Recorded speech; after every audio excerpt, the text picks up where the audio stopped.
And welcome back to another episode of the Double Doink Podcast. My name is Brett Deek. Thanks so much for tuning in today. We're talking strictly Philadelphia Eagles. We had a tie ball game in their second preseason matchup against the Cleveland Browns. But no one else to talk about it with my man, my friend, Mr. Thomas Petersen. Thomas, how you doing? Actually, I'm not doing too good today, but I'm always ready to talk birds. So that's what keeps us energized. So Thomas is even feeling though a we're little having down days, under the weather. What's do you got any remedies for feeling sick in Denmark? Do they got any like special? Because here it's just ginger ale. My mom just throws me ginger ale and goes ginger feel ale. better. Okay. Yeah. Yeah. No, I don't have anything. I have paracetamols and Diet Coke. Okay. Diet Coke over ginger ale. I Yeah. swear, So my as a mother kid, is a nurse, and whenever I was sick as a kid, she would always give me like regular Coke, like regular Pepsi or something like that. Then mm, I when I had gastroenterology in med school, I was taught that gastroenteritis, one of the worst things you're treated with is high levels of glucose because that can take some water like and by osmolarity put that into the gut, and then an already inflamed bowel will just move even faster with even more fluid. So it turns out that was the exact opposite that was supposed to be done. But and my mom still doesn't buy it to this day. She's like, nope, it's good for you. Like, all right, mom, whatever. well, you're living the kid's dream. Like you get a Coca-Cola every time you were sick. I Yeah, would be whenever I'm faking sick sick all the only. time. I would be faking sick all the time for Coke. Yeah. Literally living every North American kid's dream there. By being sick faking. Yeah. All right. Basically, yeah, Yeah. getting a free Coca-Cola. Okay, so the Eagles tied, like I said, their second preseason game, 18-18. I'm all for a tie there. Thank God they didn't have any overtime rules. I couldn't watch that game anymore. I actually had it was kind of set up perfectly for me. I got to watch the first half, then I had a softball game. So scurried to softball, had the game on my phone a little bit the second half. But it Oh doesn't man, look you like I missed missed. the entire thing then. Yeah, You I missed missed the everything. entire Tanner McKee show. That's when the things actually started Yeah. clicking. Yeah, like I was nice. Like I kind of saw the most of the offensive drives, and I missed the defensive drives in the dugout. So looks like I missed a lot of injuries as well. We'll dive into that. But I think the only place to start this episode is the backup quarterback job. That is the hot topic in Philadelphia right now. Marcus Mariota again struggles with the Eagles. He started the first half. He went 9 for 17 for 86 yards and one interception. I'm going to say it as simply as I can, Thomas. Get it off your chest. If the Eagles needed hypothetically to use a backup quarterback in the regular season week 1, I have zero faith in Marcus Mariota. But do you have faith in Tanner McKee? I do have faith in Tanner McKee right now. I think. And are we I don't dumb to have faith in Tanner McKee? No, like I feel like a lot of the beat writers and the people that are very close to the team right now are saying, "Oh, it's not even a competition. Marcus Mariota is going to be the backup quarterback." They of course they paid him $5 million guaranteed dollars, worth up to $8 million on a 1-year contract. I get a lot of the NFL's follow the money. Where's the money going? But like he can't throw the football right now, Thomas. No. Like he can't complete simple passes. That interception of Grant Calcaterra was awful. Like sailed it like 5 feet over his head. Olamide Zaccheaus was wide open on that third down play. Tanner McKee makes both of those throws. He's proven he can make both of those throws. Yeah. The players watch this stuff too. Like they see what's going on in practice. They see what's going on in games. They're not stupid. We're not stupid for what we're seeing here. Like to think that Marcus Mariota has his backup job locked up is crazy, in my opinion. It's wide open. The Eagles, you had a good tweet about this. They should be giving Tanner McKee first team or second team reps at quarterback in the Indianapolis Colts joint practices coming up this week. I'm assuming they will. This is a wide open competition, wide open job right now, and I don't think Marcus Mariota should win it. Yeah, at least as he's playing right now, he should win it for sure. I mean, the first pass Tanner McKee had in the game here against the Browns was a 10-yard out to Nada, and it was the best throw of the night already at that point. Yep. And then he just kept piling on afterwards. Like, it was a throw that everything we've seen from Marcus Mariota is simply just a throw he can't make. Like, you don't expect him to push the ball outside the boundaries like that with velocity and timing with the receivers. And, like, there's no excuse. Tanner is as new to this system. He's as new to the players as Marcus Mariota. He doesn't have any advantage in terms of playing with these guys before, being with under Nick Sirianni or any of that. So it's really it's an unbiased competition in that regard, and Tanner is just lighting it up, and the mobility of Marcus Mariota is redundant at this point because he can't move around the pocket. He doesn't feel the pocket. He doesn't feel the pressure. Tanner knows where the rush is coming from. He's getting rid of the ball timely. He's making smart decisions when he's in there. I completely agree with that. Like, I understand the aspect of having a mobile quarterback behind Jalen Hurts. I get it. Like, you don't want to change up the offense too much. It helps with kind of the rhythm of the rhythm of the offense. Kind of, you don't have to go into a week completely flip your playbook. But if you can't hit open receivers, then you can't play. A lot of this offense is Jalen Hurts getting the ball in his playmakers' hands. And AJ Brown, Devonta Smith, Dallas Goedert, Kenneth Gainwell, DeAndre Swift, whatever running back's in. If he can't put the ball in these guys' hands, you can't play. Like, it's pretty simple. Like, if Tanner McKee can make the throws to get AJ Brown that extra 5 yards. Yeah. He can make the throws to get Devonta Smith that extra 5 yards, Dallas Goedert, whoever. Marcus Mariota can't even just place the ball in someone's hands. Like, I've seen some bad quarterback play. This is awful, Thomas. Like, it's frustrating. For a guy, I'm not even lying. Playoffs before. The offense lit up in the second half. I mean, it's really no coincidence that the first drive that Tanner is leading in there in the second half is a scoring drive. Yeah, the first drive he's in there, and up until that point, it's 3 points. The first half offense was like gouging your eyes out. It was terrible, downright terrible. And this is a veteran guy that you paid dough, like real money to. They're having conversations in the building. Like, you cannot tell me that Howie Roseman, Nick Sirianni, Brian Johnson, all these guys are sitting there going like, yeah, like we got a problem here. Even in the press conference, Nick Sirianni said that currently Mariota's the backup. We're happy with the way Tanner is playing. Yeah. They're not happy with the way Marcus Mariota is playing. They didn't see there's a reason he said we're happy with how Tanner is playing. Mariota is what he is ready. Like, he's the backup for now, but they're happy with Tanner. And I wouldn't even put stock into Sirianni's comments at all. Like, what's he supposed to say to this veteran guy you paid $5 million guaranteed dollars to? Like, no, he's not the backup anymore. Like, Sirianni has to say that, right? Like, you can't just throw your veteran under the bus after 2 preseason games. So, like, in the public media eyes, Sirianni's saying everything that the media reps are telling him to or whatever. Like, he's not going to go out of his way and name McKee the backup after this game. It's just not going to happen. I understand that, but like I said, they're having conversations behind closed doors, 100%. And yeah, and now we're gonna get to see it here in practice against the Colts. Like, it's the last week against an opposing team, so we'll see. Like, the reps speak volumes. We'll see how they're distributed. I'm worried about the backup quarterback position. Like, I think Tanner McKee's look great. I think he's the prince that was promised. Little Game of Thrones reference, but like he's still a 6th round rookie. Like, you know what I mean? Like, it's still a 6th round rookie coming out of Stanford that threw 13 touchdowns and 8 picks in his last year there. Like, I know that Stanford didn't have a ton of weapons around him and he had to kind of work with what he had, but like, this is not what the Eagles were looking for heading into the season, to have him as the best quarterback behind Jalen Hurts, right? Like, this is worrisome, I guess.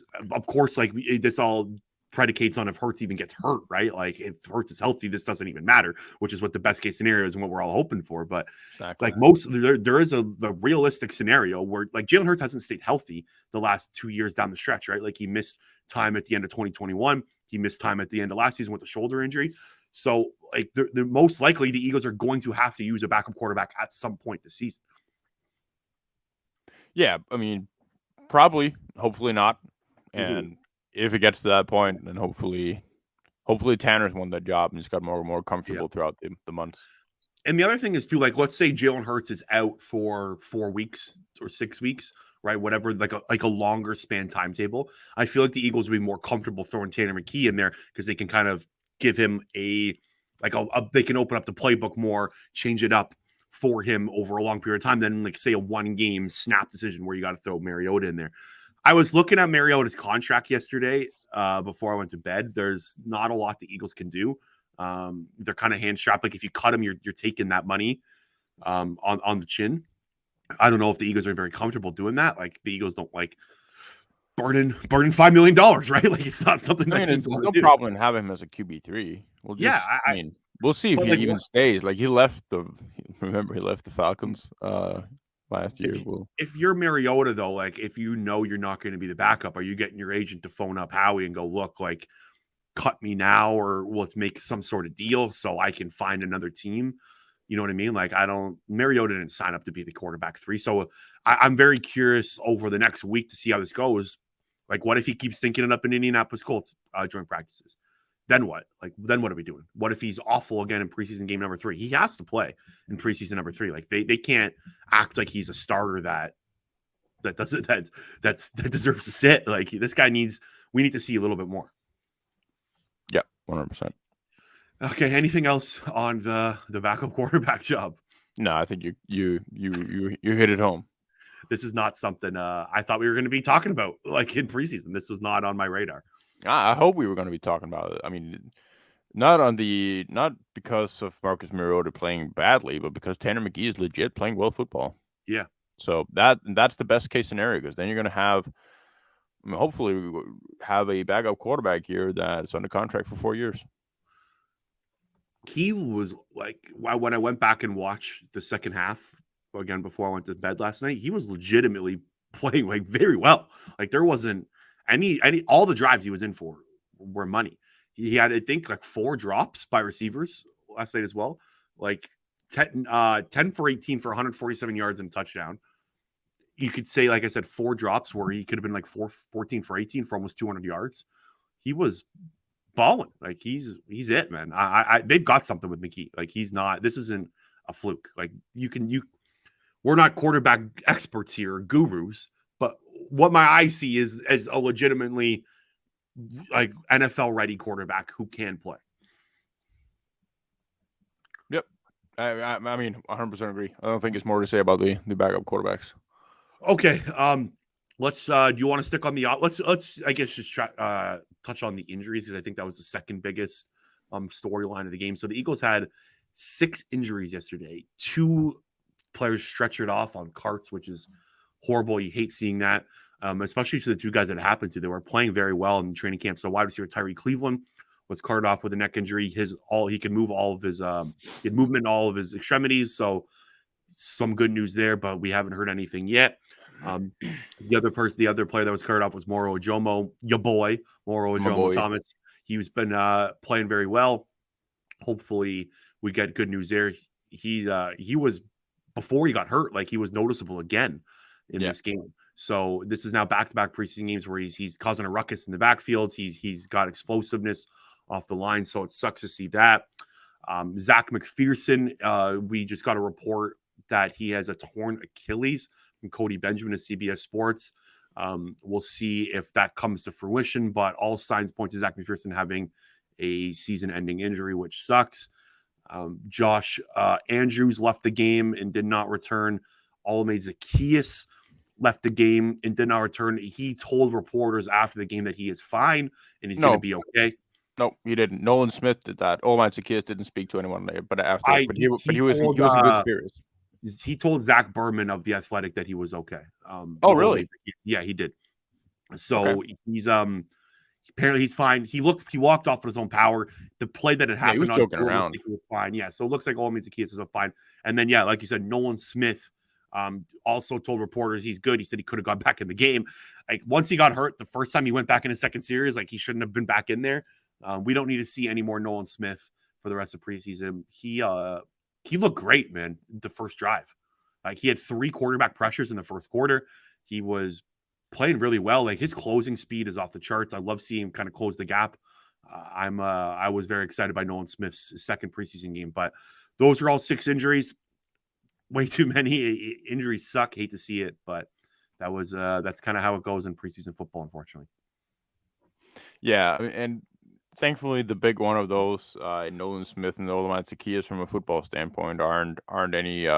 Those are the biggest contributors that we're going to know about in this season here. But obviously, whenever a player gets injured, it's never not bad. So definitely sucks. I think Moro Jomo, I'm really hoping that he can get back on the field for preseason. We'll see. I mean, they're probably going to be very cautious with him. I think he already did enough to solidify a spot on the roster. Agreed. It's hopefully it's not bad to an extent where he's going to get put on an injured IR or an injury reserve. So basically make the roster from an IR perspective. It shouldn't be, but we'll see. I mean, he waved to the crowd when he was going off, so that was they are both Tyree and Morrow had movement in extremities when they went out, and I think even don't put me on the record, especially for this, but I believe that Tyree Cleveland was moved from a stretcher over to, like, he was immobilized moving over from the stretcher. But I think Morrow walked off of it. I saw things about that. I mean, it sounded like Morrow was less concerning when he got off the field than Tyree Cleveland was. It looked like Moro Jones was more of a precautionary thing. Like, we got the cart there; they don't want to mess around. But Tyree Cleveland's legit looks kind of scary. It freaked me out. Yeah. We'll get CT scans on both of them. We'll see what happens. So that's that. Let's talk about kind of some depth chart notes. Let's stick on the offense. So Jack Driscoll was the starting, was it right tackle? I believe it was right tackle, right? And then Tyler Steen was the starting left tackle. Yeah, I believe so. Yeah. Jack Driscoll looked rough in that game, Thomas. Wasn't pleased with his performance. I mean, overall, I think it was bad on the backup offensive line. There was I noticed a few blocks from Josh Andrews that were good before he went out. But other than that, I think Tyler Steen was really the only one where I left encouraged. I think he played really well. Once again, the same thing they did with him starting out at left tackle and moving over to right guard later in the game. Still, I think he played really well. I mean, the short arms that he was that he was knocked about in the pre-draft process or in the draft process in general doesn't show up. I mean, he's got plenty of arm length, functional arm length. What are we going to call it? That he can do the job at left tackle. He plays really well.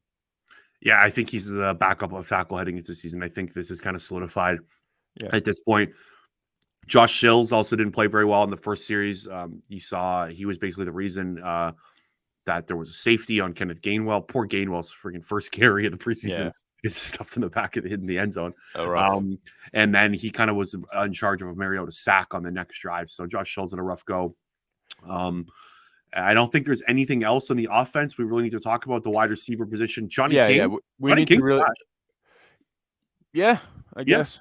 It's I think Nada made a couple good catches again. I have a hard time seeing that any of these guys here from the way deep wide receiver spot are going to get any roster spots. I just don't see it at this point. I think they're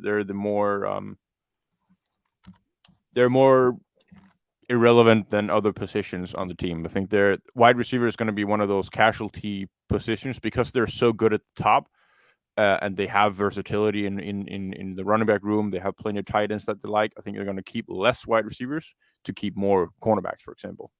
Do you think that Britton Covey's a lock at this point at wide receiver 5? Because like his return ability would be the reason you would say yes, right? Like because they don't have a returner right now. Nope. In overall, like the whole punt special teams thing is a disaster. Returners aren't really punting was like for as much hype that we had around Sentner, it's all dead. I mean, he lost the spot yesterday. He lost his chance yesterday. Same goes with Trey Sermon. I think he lost his chance as well. He fumbled the ball, and then right after this fumble, he gave up a sack and a one-on-one rep against the linebacker that he got completely obliterated on. And he bounced back, I guess, with a touchdown a little bit later in the game. But in a group where there's so much competition, and the rest of the guys that you're competing with are Swift, Gainwell, Penny, and Scott, he lost the spot. Yeah. They're not going to keep 5 running backs. Shermer's going to be the odd man out. They're going to put him on training practice squad if he clears waivers. But I don't see any scenario where he makes it after that performance. Yeah, like the 33-yard touchdown was nice, but unfortunately, if you're the Eagles brass, like if you're Nick Sirianni and the coaching staff, you're looking more at the fumble than you are at the touchdown, right? Well, like and you're looking especially more at the sack, in my perspective. Like, if you can't block and you're not a big time threat in the passing game, then Penny is the guy that for that job. Gainwell is the guy for that job. So yeah, that's it's unfortunate. He had a chance, but if he was perfect throughout camp and preseason games, might have had a shot to beat out somebody, but didn't happen. No, we've been calling that all like all camp too. Like we were never buying the Trey Sermon hype. A lot of people were. Me and you were putting our foot down on that. Like Boston Scott's legit had a good camp from all we've heard as well. Like there was no reason to even like mess up the Boston Scott as your 4th running back. Like he's a perfect back end of the depth chart running back for this team. He's been there a while. Did you see the Eagles the videos that the Eagles are putting out on YouTube where they had a running backs featured this week here, unscripted? What's unscripted? No, I haven't watched it. Is it worth to watch the unscripted no, stuff? it's just it's a little bit rah-rah, but they had Jamal Singleton, the running back coach, interviewed him, where he's going through the guys, and then Boston Scott is the last guy he talks about it from the whole group. He says, and then my favorite, Boston Scott. That's my favorite guy in the room. It's a good nugget. I thought that was fun. Yeah. He is a fun, like I love. He's just he seems like a fun guy. Like if you were running like a coach, you would fall for, right? He's got a good personality. I think he's really good for a team as well. Yeah. Like he's a really good player. He can do a lot of stuff.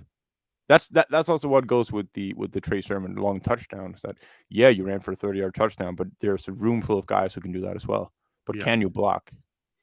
And can you carry the can you keep the football, not fumble it? I don't think it's like out of the question too that he's not going to clear waivers. Like the Eagles claimed him up from the 49ers. Yeah. And the Eagles were at the bottom of the waiver wire, right? Like what they made the playoffs that year and after 2021. So they would have been like in the 20 range to make the claim. So like so there were 20 teams ahead of the Eagles that passed on Trey Sermon already. So it's not like this guy was a hot commodity before he got to Philly. Now you're at roster cutdown day where so many players are on the move.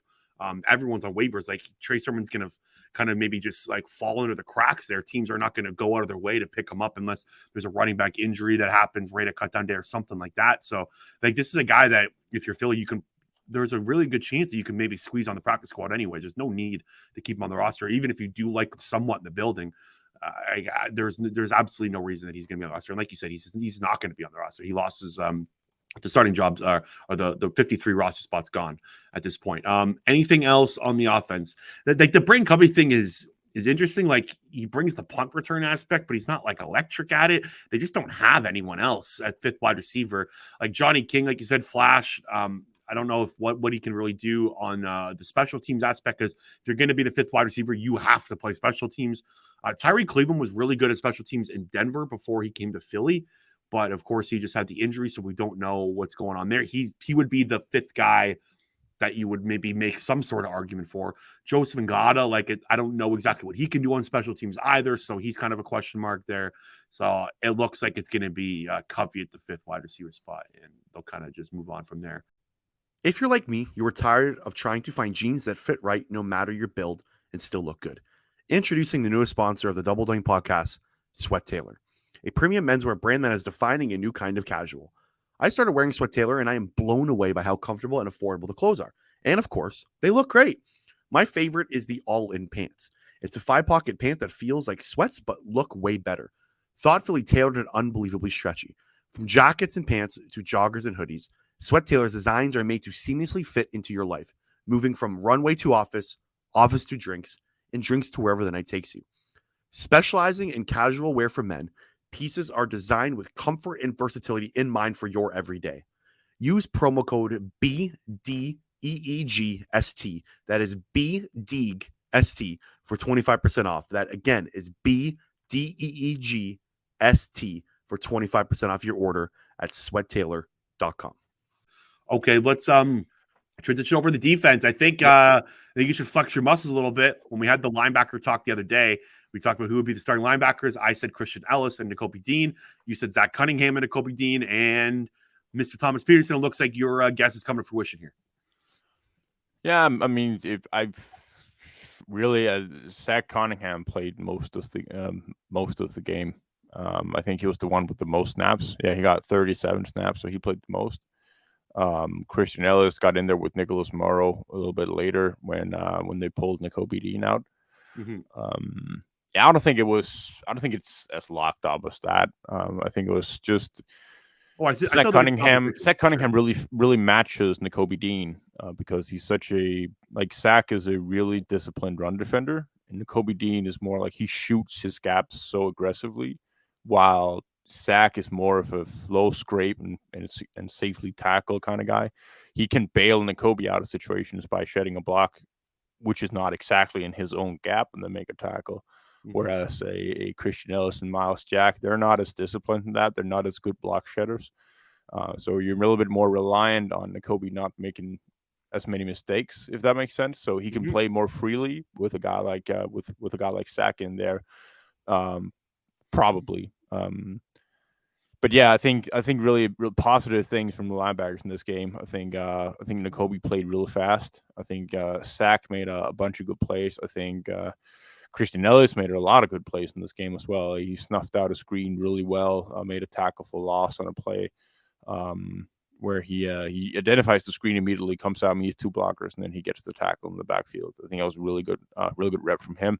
Mm-hmm. Like the energy that he brings out there. He's really physical when he's playing around. So yeah, I think linebackers, the four-man group of Nicholas Morrow, Zach Cunningham, Christian Ellis, and Nakobe Dean, I think it's a really satisfying group, and I think they're playing well. The rest of the guys, I don't really have any Van Sumeren and Miles Jack. I don't see it too much. Miles Jack didn't even play till he was with the threes in the second half. Yeah, so it kind of shows what they think of him right now. 29 snaps, and I didn't see one of them. I didn't notice him at all. He was yeah. He's not making his team. It looks like if you're not even putting him on until midway through the third quarter in the preseason game, it kind of shows where you think his how much more you need to evaluate him at this point. So it doesn't look like he's gonna make the roster. Ben Van Sumeren's probably a guy you can sneak onto the practice squad. I think they're only keeping 4 linebackers at this point. I don't think there's any need to keep 5. I think the 4 that you mentioned already is going to be the 4 that are going to make the roster. Just back to Zach Cunningham, we also talked about it when they first made the signing I think it was like a week and a half, 2 weeks ago. Like the Eagles, when they made the 2 signings in their mind, they were thinking Zach Cunningham and Nakobe Dean would be the most aesthetically pleasing or the best fit for us because of how long he is, the body type compared to Nakobe Dean's body type. Like it just makes a ton of sense for them to start. And I don't think the competition's over. Like I do think Christian Ellis and Nicholas Morrow still have a shot. Absolutely. I don't think they even have decided yet, but the way it's turning, the way it's leaning right now is Zach Cunningham and Nakobe Dean as the starting linebackers week 1. Yeah. I think which is a good outcome. Like if Zach Cunningham can come in on a 1-year, $2.5 million deal and start for you a linebacker, hell yeah, baby. Yeah, that's a good get. Yeah, exactly. Who is the linebacker from Green Bay that Devondre Campbell, right? Mm-hmm. Do you remember Devondre Campbell signed a 1-year deal in June? I think it was for $2 million as well. That he goes on to be like an all-pro the next year. Yeah. You can find replacement level and playable linebackers in June, and the Eagles have proven that now. And then Green Bay proved it. Yeah. Mm-hmm.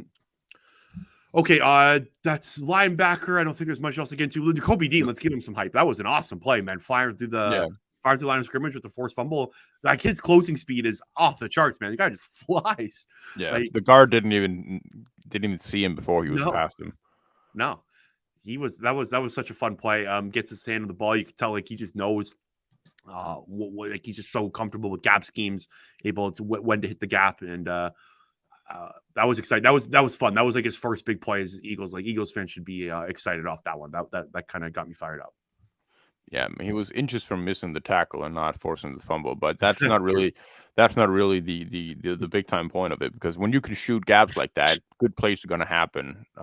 Whether it's a sack or attack in the backfield, it's very common for linebackers when they get that open in the backfield that they have so much momentum going forward that they kind of miss whatever they're doing. Like, Mhm, you get through that offensive line and you suddenly find yourself in a position where you're supposed to make a play, and you're like, what just happened? Like, how am I here already, and why am I going forward? mhm. And you Yeah, forget exactly. to break down and you don't make the play. But really, the ability to just get there is promising in itself. Mhm. Okay, so we have official confirmation. Ian Rappaport from NFL Network just tweeted out that Zach McPherson suffered a torn Achilles and he is out for the year. So, unfortunate news for him.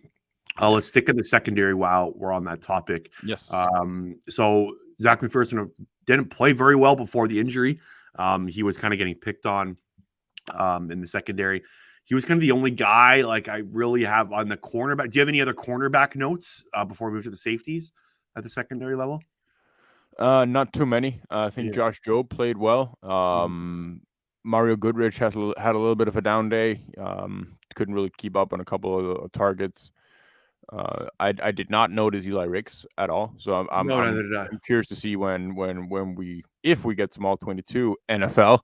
Um, but yeah, I think Job looked good in the little time that he got. Kelly Ringo had a weird play where He just he's in couldn't stop. Yeah. perfect position to make a pick. Didn't bite on the play. Actually, he bit a little bit on the play action, but no, on the double move. But then he followed it up really well with speed going down the field, and he was in a perfect spot. And then he looks down the sideline for something. I don't. I watched it 10 times to see like where are his eyes going. Does he know where his guy is? Like, I don't know if he expected the wide receiver ran a comeback if he couldn't feel him in his back, or what it was, but it looked really weird. But he It's was in almost a like his good controller position. died in Madden. Yeah, Like yeah, the yeah, meme, like your controller exactly. dies. He Yeah. pressed X at the wrong spot and was about to make a jumping jack in the middle of Yeah. the play. It was like a Yeah, squirrel. Like it was just like, hey, there's a nut there. yeah, Like it was like, oh, look at the flashing light in the stands. yeah. But really, what I take away from it is that he was in perfect position on a double move. Yeah. That's really all I wanted to see from a play like that. And then again, we talked about it after last week. Props to Kwan Wallace, man. Yeah. Another Yeah. good game. Yeah. And Led the team in tackle. on that play, he delivered a boom on the receiver, even though Ringo was right there, so he had a limited space to hit the receiver. He laid a hammer on him. He held on to the ball. Kudos to the receiver, but that was a really good hit. Agree. Yeah, he led the team in tackles. So like seven combined tackles, six solo tackles, which is really Yeah, a lot of impressive. those were in the flat. Like we talked Yeah. about it last week as well. He's made good tackles when he's coming up from that safety position in the flat.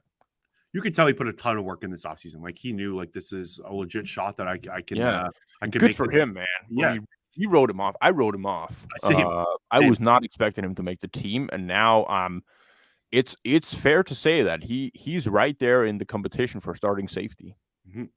100%. Like this is I also didn't think he was going to make the team. I completely wrote him off just from the time that we saw him last season and the times he has been on the field for the Eagles. He has not looked good.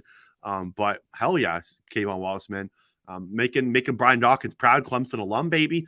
Let's see if let's see if he can keep this up. Like I agree with you. I don't think the safety competition is over at all. Similar to line, I actually think it's more open than linebacker at the moment. Like I think the Eagles have no clue exactly where they want to lean. I think they again, if I was to make a bet, I still think it's going to be Sidney Brown and in Reed Blankenship week one. And I think that's where the Eagles would want to lean. But I think this competition is wide open, baby. Like Kayvon Wallace, Terrell Edmonds didn't look as good in this game that he did in week one, but I thought week one he played well. This one, he was kind of he was in like the coverage snaps that he had in that first drive were a little ugly, but I'm they've got three guys legit here that can win this job, and Yeah. it's not over yet. Nope. So I think really linebacker and safety and even backup cornerback. I think it's been promising through 2 weeks here. I think it's been pretty good all around. Mhm. Um, Yeah, I think we can be excited about that and the progress that has been made. What do you think the Eagles? We were talking a little bit before the show. Where do you think they lean with now Zach McPherson having the torn Achilles? So they have a roster spot now open. He's going to get IR.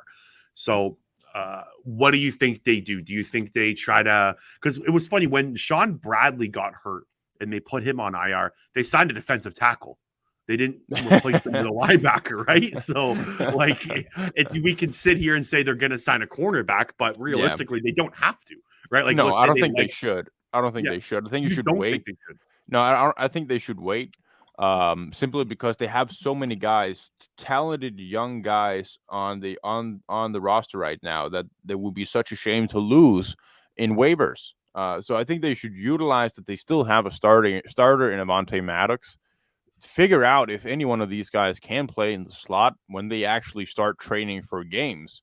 Like they can start to use these guys in scout teams, have them in there for some free slot reps, and see what they have with the other guys. And if come a time during the season, God forbid, the Monte Maddox get injured as well, they can always sign a guy off the street to play the slot cornerback position, have that emergency thing there. But I think there's more value in having a spot open for one of these guys at the cornerback position, or heck, even have another safety on your team. Like Yeah. instead of having to go ahead and cut one of the guys that could be starting essentially, have more depth overall in your team, and then if crisis comes, then take it as it comes. So if you're wondering who's available at cornerback It's a good on list, the yeah. market, so Byron Jones, it doesn't seem like he's going to play football again. William Jackson, William Jackson signed somewhere. I think he might have signed already somewhere actually. Bradley Roby, Casey Hayward, Anthony Brown, Troy Hill, Kyle Fuller, Bryce Callahan, Cam Dantzler, Logan Ryan. Thomas loves a Logan Ryan. Oh yeah. That's pretty much it on the cornerback position. At the safety position, not a ton out there. LaMarcus Joyner, Daron Harmon. Mario Goodrich is a guy that you can absolutely keep in there and develop as well. Yeah, I agree with you on the fact that you should probably just let one continue to get these young guy reps. The only thing is because they were using Zach McPherson kind of as they were using Zach McPherson as a slot guy. Sounds like he was also getting some outside time as well. He was, of course, in this game, but he looked like a backup plan. We haven't talked about this yet. I wanted to bring this up to you. I don't know if you saw this, but James Bradbury was getting inside corner reps at practice, 2 practices back to back last week. So now this comes to kind of full fruition here. Do they just want the 3 best players out there on the field at once? Like they're probably just testing stuff. Like, yeah, I think I think it's like offensive line. Like they're just moving around. Yeah, they're just to see what would happen in this scenario here. But I think it's notable that at back-to-back practices that James Bradbury has been getting some inside cornerback reps. Yeah. Ideally, you don't want that to happen, right? Like he's a really good outside corner, so like ideally you want him to play on the outside. But like if you're thinking like, hey, we need to get our 3 best guys out there. If let's say Avonte Maddox is injured, like you could put Josh Jobe, James Bradbury, and Darius Slay on the field at once. You know what I mean? Like James Bradbury can move inside. So the flexibility of this, I think, is what the Eagles are looking for to see if James Bradbury can do this. And I'm assuming he can. Like it's he's a stud. He's a stud. So okay, I'm trying to think if there's anything else. The game was really boring. The second half, like it was preseason ball. I noticed Teron Jackson made a lot of plays in special teams. Yeah. Teron Jackson was in on kickoff and made 2 tackles. I saw that. That's nice. That's good for his chances of making the team. I like Teron Jackson. I like him. Yeah, but he's probably looking like an odd man out. Brady Russell getting a touchdown, Thomas. Could not care less. We did. I think we talked last episode. We were reading through the tight end depth chart. We're like, Brady Russell's a real human. But he is. He's real in the flesh. He's got great flow, great hair. He scored a touchdown. Tyree Jackson made a play over the middle too. He had a nice catch. Any other notes? The fans doing the wave when the cart came off is the hot topic right now. That's weird. Yeah, that point. that wasn't too good. Yeah, no, that was a Anyway, bad look. I don't understand what the whole point of like they couldn't see the stretcher. Like, dude, look at the damn field. Like, yeah, what the hell are we obvious. doing here? I hate the wave. I have a friend. Shout out Yeah, Jason Bongelli, my boy. He hates the wave. Like he's a big baseball fan. Like he legitimately thinks the wave should be banned from stadiums. Is it a big? Do they do it in soccer, like in no, European soccer? I haven't been to a game where they did. I've only been No? to actually. I think the only time I've tried the wave was at Wembley for Eagles versus Jaguars, and then Okay. at the Link. No, not the Link. That was in Washington in You were at the 2019. Eagles Jags game in London. Yeah, in 2018. Yeah. Yeah, I remember that game. Yeah, Yeah. that was Wentz hurt his back that game, right? I think. I think Yeah. that's where the back Yeah, he injury. might have. Yeah. Yeah, I just remember it was kind of a weird game. yeah. I think Josh Adams had a big game. I could be wrong. I think that was the Josh Adams coming out party. Yeah, I I wonder think what he's up to nowadays. What's Josh Adams? I don't think he's on a roster. no, he's not. Yeah. I think these live games are a little bit more. You remember less from the games and more from what happens before and after, because you don't have really a good overview of what happens. Like some plays will kind of miss Yeah. details of a play because you don't really get it as structured as you do on TV. But I agree. obviously, Like yeah. it's for like the all 22. Well, I guess I haven't asked you about this on air. How is your all 22 battle coming with NFL.com? It's good. It's good. I think I'm working a way around this whole thing. Okay. And also, I was having issues because both DASN and NFL Plus made it so that you can't put the link into OBS, which is my recording device. You can't put it in there and then play a game there. But thankfully, it worked around that because you can record a screen, and I have multiple screens, so I can put it up on one screen, record it in one, and yeah, I think I might have found a way. It's funny that you were like you messaged like the zone is an absolute trash product. Like in Canada, like the amount of frustration that the zone has caused this household. Like my dad, so like I think it was like 3-4 years ago, the zone bought the TV rights. Is it It's called the specifically Zone? that's what it's called, the zone. Yeah. Fucking cringe. They bought the TV rights in Canada. So like they took like the Rogers and Bell are the big media companies here. They run all the cable TV.